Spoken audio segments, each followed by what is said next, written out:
విదేశాల్లో చదవాలనుకుంటున్నారా? అయితే విదేశ్ కన్సల్ట్ ని సంప్రదించండి.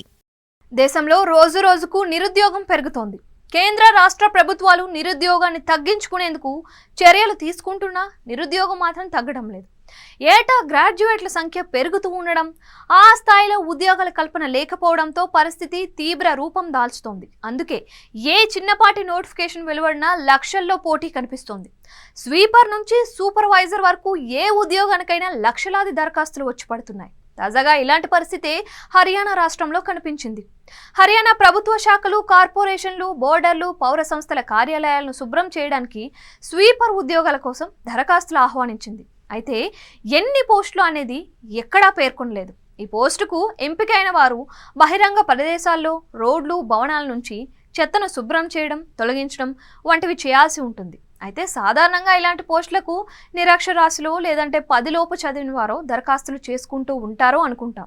కానీ విద్యార్హత కూడా అక్కర్లేని ఈ ఉద్యోగాలకు ఈ స్థాయిలో దరఖాస్తులు వస్తాయని ఎవరూ అనుకోలేదు.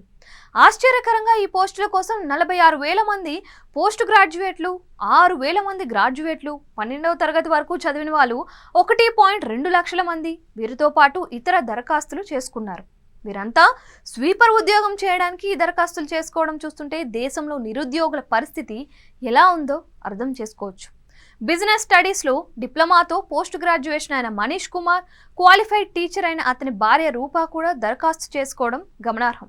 హెచ్కేఎన్ఆర్ఎన్ పూల్ ద్వారా జరిగే ఈ రిక్రూట్మెంట్లో ఎంపికైతే నియమించుకున్న కాంట్రాక్టర్ నెలకు 15,000 రూపాయల జీతం ఇస్తారు. హెచ్కేఎన్ఆర్ఎన్ అనేది హర్యానా రాష్ట్ర ప్రభుత్వ అవుట్సోర్సింగ్ ఏజెన్సీ. ఇందులో ఎంపికైన వారికి సొంత జిల్లాల్లోనే ఈ పోస్టింగ్ ఇవ్వనున్నారు. అయితే ఇంత పెద్ద సంఖ్యలో దరఖాస్తులు వచ్చి పడడంతో పోస్టుల సంఖ్య మాత్రం తక్కువగానే ఉందని హెచ్కేఎన్ఆర్ఎన్ అధికారులు చెబుతున్నారు.